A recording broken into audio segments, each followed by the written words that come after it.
ಸೈಜಿಗೆ ಬೇಕು ಅಷ್ಟು ಸೈಜಿಗೆ ಕಟ್ ಮಾಡಿಕೊಂಡ್ರೆ ಆಯಿತು.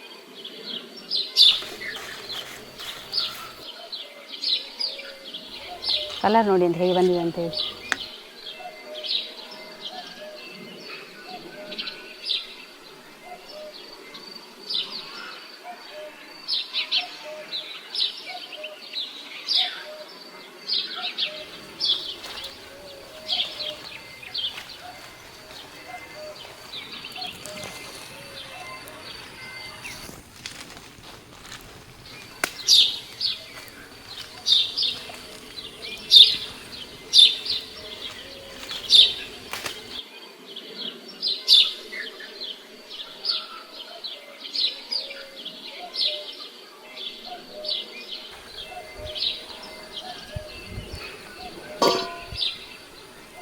ಹಾಯ್ ಫ್ರೆಂಡ್ಸ್, ನೋಡಿ ಇದು ನಮ್ಮ ಮನೇಲಿ ಆದಂತಹ ಮಾವಿನಕಾಯಿ. ಇದನ್ನು ನಾವು ಉಪ್ಪಿನಕಾಯಿಗೆ ಹೆಚ್ಚಾಗಿ ಬಳಸ್ತೇವೆ. ಅಂದರೆ ಸ್ವಲ್ಪ ದೊಡ್ಡದಾಗಿದೆ. ನಿಮಗೆ ಫಂಕ್ಷನಲ್ಲೆಲ್ಲ ನೋಡಲಿಕ್ಕೆ ಸಿಗ್ತದೆ ಒಂದು ಉಪ್ಪಿನಕಾಯಿ. ಅಂದರೆ ಸ್ಲೈಸ್ ಆಗಿ ಕಟ್ ಮಾಡಿ ಮಾಡುವಂಥ ಉಪ್ಪಿನಕಾಯಿ ರೆಡಿಮೇಡಾಗಿ ಮಾಡ್ತೇವೆ ನೋಡಿ, ಇನ್ಸ್ಟೆಂಟಾಗಿ. ಆ ಥರ ಇವತ್ತು ಈ ಮಾವಿನಕಾಯಿನ ಉಪಯೋಗಿಸ್ಕೊಂಡು ಉಪ್ಪಿನಕಾಯಿ ಹೇಗೆ ಮಾಡೋದು ಅಂತ ಹೇಳಿ ತೋರಿಸಿಕೊಡ್ತೇನೆ. ನಮ್ಮ ಕಡೆ ಎಲ್ಲ ತುಳುವಲ್ಲಿ ಅದಕ್ಕೆ ಅಡಂಗಾಯಿ ಅಂತ ಕೂಡ ಹೇಳ್ತಾರೆ. ಹಾಗಾದರೆ ಅಡಂಗಾಯಿ ಹೇಗೆ ಮಾಡೋದು ಅಂತೇಳಿ ನೋಡುವಲ್ಲ. ನಾನು Asha Udupa Kateel. Welcome back to Karavali Mirror. ನೋಡಿ, ಮಾವಿನಕಾಯಿನ ಕೊಯ್ದಾಗಿದೆ. ಇನ್ನೀಗ ನಾವು ಇದನ್ನು ಚೆನ್ನಾಗಿ ಒರೆಸಿ ಉಂಟಲ್ಲ ಕಟ್ ಮಾಡುವಂಥದ್ದು. ಮಾವಿನಕಾಯಿನ ಉಂಟಲ್ಲ ನೀರಲ್ಲಿ ಹಾಕಿ ತೊಳೆದೆಲ್ಲ ಮಾಡಲಿಕ್ಕಿಲ್ಲ. ಯಾಕಂತ ಹೇಳಿದರೆ ಅದು ನಾವು 2 ರಿಂದ 3 ವರ್ಷ ನಾವು ಉಪ್ಪಲ್ಲಿ ಹಾಕಿ ಪ್ರಿಸರ್ವ್ ಮಾಡ್ತೇವಲ್ಲ, ನೀರಿನ ಪಸೆ ಉಂಟಲ್ಲ ಸ್ವಲ್ಪ ಇದ್ದರೆ ಕೂಡ ಹುಳ ಆಗ್ತದೆ. ಹಾಗಾಗಿ ನಾವಿಲ್ಲಿ ಸ್ವಲ್ಪ ಕೂಡ ನೀರಲ್ಲಿ ಮುಟ್ಟಿಸೋದಿಲ್ಲ. ಮರದಿಂದ ತೆಗೆದು ಹೀಗೆ ಒರೆಸಿ ಕಟ್ ಮಾಡಿ ಡೈರೆಕ್ಟ್ ಉಪ್ಪು ನೀರಿಗೆ ಹಾಕುವಂಥದ್ದು. ನೋಡಿ, ಇದು ಮಾವಿನಕಾಯಲ್ಲಿ ಉಂಟಲ್ಲ ಹೀಗೆ ತೊಟ್ಟಿರ್ತದೆ ನೋಡಿ. ಆ ತೊಟ್ಟು ತೆಗೆದಾಗ ಹೀಗೆ ನೋಡಿ ನೀರು ರಟ್ಟಿದ್ದು ನೋಡಿ ಅದರದ್ದು. ಅದು ಈ ಕಡೆ ಎಲ್ಲ ಉಂಟಲ್ಲ ಸೊನೆ ಅಂತ ಹೇಳ್ತೇವೆ ಇದಕ್ಕೆ. ಅದು ಕೈಗೆಲ್ಲ ಸ್ವಲ್ಪ ಬಿದ್ದರೆ ಸಾಕು, ಸಿಪ್ಪೆ ಎಲ್ಲ ಹೇಳ್ತದೆ. ಈ ಚಿಕ್ಕ ಮಕ್ಕಳ ಕೈಗೆಲ್ಲ ಬಿದ್ದರೆ ಉಂಟಲ್ಲ ಸಿಪ್ಪೆ ಹೇಳ್ತದೆ. ಕೆಲವೊಮ್ಮೆ ನಾವು ಉಂಟಲ್ಲ ಮರದಿಂದ ಕೊಯ್ಬೇಕಾದ್ರೆ ಕೂಡ ಈ ಸೊನೆ ಎಲ್ಲ ಬೀಳ್ತದೆ. ಸೊನೆ ಬಿದ್ದ ಕಡೆಯಲ್ಲಿ ಕಪ್ಪಾಗ್ತದೆ. ಅಂದರೆ ಅಷ್ಟು ಇದು ಹೀಟ್ ಅಂತಲೇ ಹೇಳ್ಬೋದು. ನೋಡಿದ್ದು ಒಳಗೆ ಗೆರಟಾದ್ರೆ ಉಂಟಲ್ಲ ತೆಗಿಲಿಕ್ಕೆ ಕಷ್ಟ ಆಗ್ತದೆ ನೋಡಿ. ಸೈಡಿಗೆ ನಮಗೆ ಎಷ್ಟು ಬರ್ತದೆ ಅಷ್ಟು ಇದ್ರದ್ದು ಮಾಂಸವನ್ನು ತಗೊಂಡ್ರೆ ಆಯ್ತು.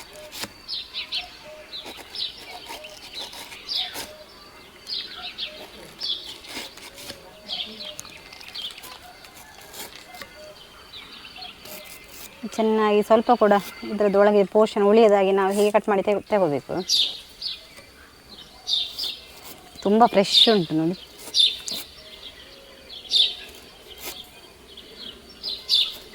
ನೋಡಿ, ಈಗ ನಾವು ದೊಡ್ಡದಾಗಿ ಕಟ್ ಮಾಡಿಕೊಂಡ ಮಾವಿನಕಾಯಿ ಉಂಟಲ್ಲ ಅದನ್ನು ನಮಗೆ ಎಷ್ಟು ಸೈಜಿಗೆ ಬೇಕು ಅಷ್ಟು ಸೈಜಿಗೆ ಕಟ್ ಮಾಡಿಕೊಂಡ್ರೆ ಆಯಿತು ಚಿಕ್ಕದಾಗಿ. ನೋಡಿ, ಇಲ್ಲಿ ನಾನು ಅರ್ಧ ಪಾತ್ರದಷ್ಟು ನೀರು ತಗೊಂಡಿದ್ದೇನೆ. ಅದಕ್ಕೆ ಒಂದು ದೊಡ್ಡ ಕಪ್ಪಲ್ಲಿ ಆಗುವಷ್ಟು ಉಪ್ಪು ಹಾಕ್ತಾ ಇದ್ದೇನೆ. ಹಾಗೆಯೇ ಒಂದು 2 ಚಮಚ ಆಗುವಷ್ಟು ಅರಿಶಿನ ಕೂಡ ಒಟ್ಟಿಗೆ ಹಾಕ್ಕೊಳ್ತಾ ಇದ್ದೇನೆ. ಇದೀಗ ಚೆನ್ನಾಗಿ ಕುದಿಲಿ. ನಾವು ಉಪ್ಪಿನಕಾಯಿಗೆಲ್ಲ ಉಂಟಲ್ಲ ಕಲ್ಲುಪ್ಪೆ ಹಾಕೋದು, ಪುಡಿ ಉಪ್ಪೆಲ್ಲ ಯಾರು ಹಾಕೋದಿಲ್ಲ. ಅರಿಶಿನ ಹಾಕಿ ಉಪ್ಪು ಹಾಕಿಟ್ಟ ನೀರು ಚೆನ್ನಾಗಿ ಕುದಿದಿದೆ ನೋಡಿ. ಕೊದ್ದೆಲ್ಲ ಅದು ಸ್ವಲ್ಪ ಕೆಂಪು ಕಲರಿಗೆ ತಿರುಗಿದೆ. ಈಗ ಇದಕ್ಕೆ ನಾವು ಕಟ್ ಮಾಡಿದಂತಹ ಮಾವಿನಕಾಯಿಯನ್ನು ಹಾಕ್ಕೊಂಡು ಒಂದು ಕುದಿ ಬರಲಿ. ಅದು ಕೂಡ ನೋಡಿ, ಈಗ ಒಂದು ಚೆನ್ನಾಗಿ ಕುದಿ ಬರಲಿ. ಕುದಿ ಬಂದಾದ ನಂತರ ನಾವು ಇದನ್ನು ಪ್ರಿಸರ್ವ್ ಮಾಡಿ ಇಡುವಂಥದ್ದು. ನಮ್ಮದು ಅಜ್ಜಿಯಂದಿರ ಕಾಲದಲ್ಲೆಲ್ಲ ಎಂತ ಮಾಡ್ತಿದ್ರು ಅಂತ ಹೇಳಿದರೆ ಹೀಗೆ ಮಾವಿನಕಾಯಿಯನ್ನು ಸ್ಲೈಸ್ ಆಗಿ ಕಟ್ ಮಾಡಿ ಉಪ್ಪಲ್ಲಿ ಹಾಕಿಟ್ಟು ಅದನ್ನು ದೊಡ್ಡ ಭರಣಿಗೆ ಹಾಕುವಂಥದ್ದು.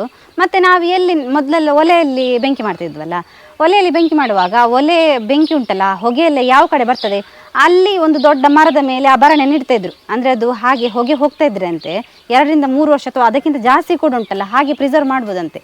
ಅಂದರೆ ಏನು ಒಂದು ಹುಳ ಎಲ್ಲ ಎಂಥದ್ದಾಗೋದಿಲ್ಲ. ಅಂದರೆ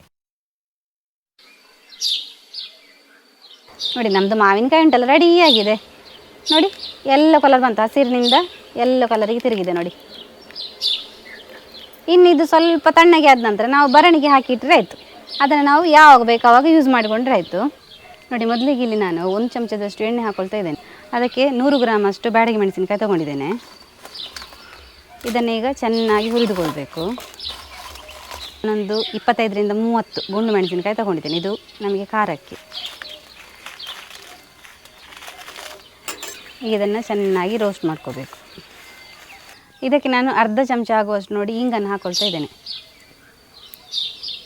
ಇದು ಹುಡಿ ಹಿಂಗು. ನೀವು ಇಡೀ ಹಿಂಗು ಹಾಕೋದಾದರೂ ಕೂಡ 1 ಚಿಟಿಕೆಯಷ್ಟು ನೀವು ಹಾಕೋಬೋದು. ಇದೀಗ ಎಲ್ಲ ಒಟ್ಟಿಗೆ ರೋಸ್ಟ್ ಆಗಲಿ. ಚೆನ್ನಾಗಿ ಹುರಿದುಕೊಳ್ಬೇಕು ಇದನ್ನು.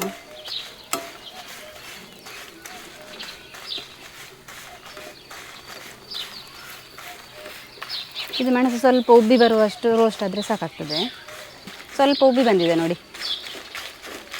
ಮತ್ತು ನಿಮಗೆ ಸೌಂಡ್ ಬರ್ತಾ ಉಂಟು, ಗರ ಗರ ಗರ ಸೌಂಡ್ ಬರ್ತಾ ಉಂಟು ನೋಡಿ. ಅಲ್ಲಿಗೆ ಒಳ್ಳೆ ರೋಸ್ಟ್ ಆಗಿದೆ ಅಂತೇಳಿ ಅರ್ಥ. ನೋಡಿ, ಇನ್ನು ನಾವು ಎಂತ ಮಾಡಬೇಕಂತ ಹೇಳಿದರೆ, ಈ 3 ಚಮಚದಷ್ಟು ಸಾಸಿವೆಯನ್ನು ನಾವು ಹುರಿದುಕೊಳ್ಬೇಕು. ಇಲ್ಲಿ ಹಾಕ್ತಾ ಇರೋದು ನಾವು ಉಂಟಲ್ಲ 3 ಬಗೆ ಐಟಮ್: ಸಾಸಿವೆ, ಜೀರಿಗೆ ಹಾಗೆ ಮೆಂತೆ. ಆದರೆ ಇದು ಹುರಿದುಕೊಳ್ಳೋದುಂಟಲ್ಲ ಸಪ್ರೇಟ್ ಆಗಿ ಹುರಿದುಕೊಳ್ಬೇಕು. ಅದರ ಕ್ವಾಂಟಿಟಿ ಕೂಡ ಹಾಗೆಯೇ 3 ಚಮಚ ಸಾಸಿವೆ, 2 ಚಮಚ ಜೀರಿಗೆ, ಹಾಗೆಯೇ 1 ಚಮಚ ಮೆಂತೆ. ಹಾಗೆ 3 ಕ್ವಾಂಟಿಟಿದ್ದು ನಾವು ಈಗ ಜಾಸ್ತಿ ಎದ್ದು ಮಾಡ್ಕೊಳ್ಳೋದಾದರೆ ಕೂಡ ಹಾಗೆಯೇ ಕ್ವಾಂಟಿಟಿ ಹಾಕೋಬೇಕು ನೀವು. ನಾನಿಲ್ಲಿ 100 ಗ್ರಾಮ್ ಬ್ಯಾಡಗಿ ಮೆಣಸು ಹಾಗೆಯೇ 25ರಿಂದ 30 ಗುಂಡು ಮೆಣಸು ತಗೊಂಡಿದ್ದೇನೆ. ಅದಕ್ಕೆ ನಾನು 3 ಚಮಚದಷ್ಟು ಸಾಸಿವೆ, 2 ಚಮಚದಷ್ಟು ಜೀರಿಗೆ ಹಾಗೆಯೇ 1 ಚಮಚದಷ್ಟು ಮೆಂತೆ ತಗೊಂಡಿದ್ದೇನೆ. ನೋಡಿದ್ದು ಸಾಸಿವೆ ಆಯಿತು. ಇಲ್ಲಿ ನಾವು ಉಂಟಲ್ಲ ಎಣ್ಣೆ ಹಾಕಿ ಹುರಿದುಕೊಳ್ಳಿಕ್ಕಿಲ್ಲ, ಎಣ್ಣೆ ಹಾಕಿ ಖಾಲಿ ಮೆಣಸನ್ನು ಮಾತ್ರ ಹುರಿದುಕೊಳ್ಳಿಕ್ಕೆ, ಮತ್ತು ಈ 3 ಐಟಮ್ ಕೂಡ ಹಾಗೆಯೇ ಹುರಿದುಕೊಳ್ಳಿಕ್ಕೆ. ಜೀರಿಗೆಯನ್ನು ಹಾಗೆ ಹುರಿಕೊಳ್ತಾ ಇದ್ದೇನೆ. ನಾವಿಲ್ಲಿ ಎಣ್ಣೆ ಹಾಕೊಳ್ಳೋದಿಲ್ಲ, ಯಾಕಂತ ಹೇಳಿದರೆ ಅದು ನಮಗೆ ಉಂಟಲ್ಲ 2ರಿಂದ 3 ತಿಂಗಳ ಕಾಲ ಕೂಡ ಹಾಗೆಯೇ ಪೌಡರನ್ನು ಪ್ರಿಸರ್ವ್ ಮಾಡಿ ಇಟ್ಕೋಬೋದು. ನಾವು ಎಣ್ಣೆ ಎಲ್ಲ ಜಾಸ್ತಿ ಯೂಸ್ ಮಾಡಿಕೊಂಡ್ರೆ ನಮಗೆ ಅದನ್ನು ಪ್ರಿಸರ್ವ್ ಮಾಡಲಿಕ್ಕೆ ಕಷ್ಟ ಆಗ್ತದೆ. ಹಾಗಾಗಿ ನಾವಿಲ್ಲಿ ಎಲ್ಲಿ ಕೂಡ ಎಣ್ಣೆ ಯೂಸ್ ಮಾಡೋದಿಲ್ಲ. ನೋಡಿ, ಇದು ಚೆನ್ನಾಗಿ ರೋಸ್ಟ್ ಆಗಿದೆ. ಇದೀಗ ಒಟ್ಟಿಗೆ ಮಿಕ್ಸ್ ಮಾಡ್ಕೊಳ್ಬೋದು. ಹುರಿಬೇಕಾದ್ರೆ ಮಾತ್ರ ಸಪ್ರೇಟಾಗಿ ಹುರಿದುಕೊಳ್ಬೇಕು.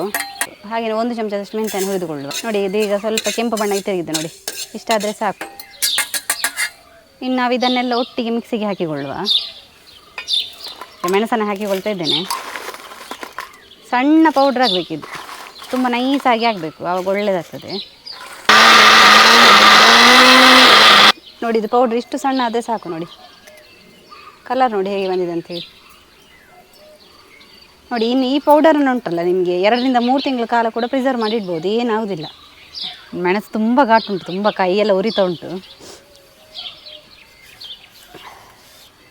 ನೋಡಿ, ಇದು ಪೌಡರ್ ರೆಡಿ ಆಗಿದೆ. ಈಗ ಇದು ಸ್ವಲ್ಪ ತಣ್ಣಗೆ ಆಗಲಿ, ಮಿಕ್ಸಿಯಿಂದ ಇವಾಗ ತೆಗೆದಿದ್ದಷ್ಟೇ ಅಲ್ಲ, ಸ್ವಲ್ಪ ತಣ್ಣಗೆ ಆದ ನಂತರ ಇದನ್ನು ಒಂದು ಬಾಕ್ಸಲ್ಲಿ ಹಾಕಿ ಪ್ರಿಸರ್ವ್ ಮಾಡ್ಬೋದು ನಾವು. ನೋಡಿ ಈಗ ನಾವು ಉಪ್ಪಲ್ಲಿ ಹಾಕಿಟ್ಟಿರುವಂತಹ ಇದು ಮಾವಿನಕಾಯಿ ರೆಡಿಯಾಗಿದೆ, ಹಾಗೆಯೇ ಪೌಡರ್ ಕೂಡ ರೆಡಿಯಾಗಿದೆ. ಈಗ ಇದನ್ನು ಹೇಗೆ ಮಿಕ್ಸ್ ಮಾಡಬೇಕಂತ ಹೇಳಿದರೆ, ನಮಗೆ ಎಷ್ಟು ಹೋಳು ಬೇಕು ಅಷ್ಟು ಹೋಳನ್ನು ನಾನಿಲ್ಲಿ ಮಿಕ್ಸ್ ಮಾಡ್ಕೊಳ್ತಾ ಇದ್ದೇನೆ. ಮತ್ತು ಇದೇ ಉಪ್ಪು ನೀರನ್ನೇ ಹಾಕಲಿಕ್ಕೆ, ಬೇರೆ ಉಪ್ಪು ಹಾಕಲಿಕ್ಕಿಲ್ಲ.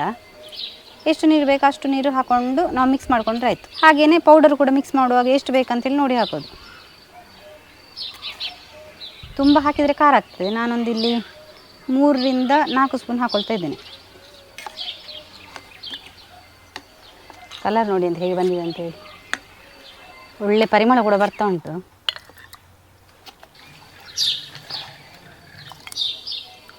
ನಿಮ್ಮ ಹತ್ರ ದೊಡ್ಡ ಭರಣಿ ಇದ್ದರೆ 1 ಭರಣಿಗೆ ಹಾಕ್ಕೊಳ್ಬೋದು. ನಾನೀಗ 2 ಚಿಕ್ಕ ಚಿಕ್ಕ ಭರಣಿಯಲ್ಲಿ ಸ್ಟೋರ್ ಮಾಡ್ತಾ ಇದ್ದೇನೆ. ಉಪ್ಪಲ್ಲಿ ಹಾಕಿದಂತಹ ಮಾವಿನಕಾಯಿನ ಹೀಗೆ ಭರಣಿಯಲ್ಲಿ ಹಾಕಿ ಪ್ರಿಸರ್ವ್ ಮಾಡುವಂಥದ್ದು. ನೋಡಿ, ಹಾಗೆಯೇ ಪೌಡರ್ ಕೂಡ ರೆಡಿಯಾಗಿದೆ. ಇದನ್ನು ನೀವು ಒಂದು ಡಬ್ಬದಲ್ಲಿ ಹಾಕಿಟ್ಟು ಒಂದು 3ರಿಂದ 4 ತಿಂಗಳ ತನಕ ಕೂಡ ಯೂಸ್ ಮಾಡ್ಬೋದು. ಇದು ರೆಡಿ ಉಪ್ಪಿನಕಾಯಿ. ನಿಮ್ಗೆ ಯಾವಾಗ ಬೇಕಾವಾಗ ಇದರಿಂದ ಭರಣಿಯಿಂದ ತೆಗೆದು ಆ ಪೌಡ್ರ್ ಮಿಕ್ಸ್ ಮಾಡಿಕೊಂಡು ನೀವು ಯೂಸ್ ಮಾಡ್ಕೊಳ್ಬೋದು. ಇನ್ಸ್ಟೆಂಟ್ ಸ್ಲೈಸ್ಡ್ ಮಾವಿನಕಾಯಿ ಉಪ್ಪಿನಕಾಯಿ ರೆಡಿಯಾಗಿದೆ. ನೀವು ಕೂಡ ಇದನ್ನು ಟ್ರೈ ಮಾಡಿ, ತುಂಬ ಈಸಿ ಉಂಟು. ಈ ವಿಡಿಯೋ ಇಷ್ಟ ಆದರೆ ನಿಮ್ಮ ಫ್ರೆಂಡ್ಸ್ ಜೊತೆ, ರಿಲೇಟಿವ್ಸ್ ಜೊತೆ ಹೆಚ್ಚು ಶೇರ್ ಮಾಡಿ. ಹೀಗೆ ಯಾರಾದರೂ ನಮ್ಮ ಚಾನಲ್ನ ಹೊಸಬ್ರು ನೋಡ್ತಾ ಇದ್ದರೆ ಸಬ್ಸ್ಕ್ರೈಬ್ ಮಾಡೋದನ್ನು ಮಾತ್ರ ಮರಿಬೇಡಿ. ಹೀಗೆ ನಮ್ಮ ಚಾನಲ್ನ ಸಬ್ಸ್ಕ್ರೈಬ್ ಮಾಡಿ, ಸಪೋರ್ಟ್ ಮಾಡಿ, ಫಾಲೋ ಮಾಡ್ತಾಯಿರಿ. Thank you.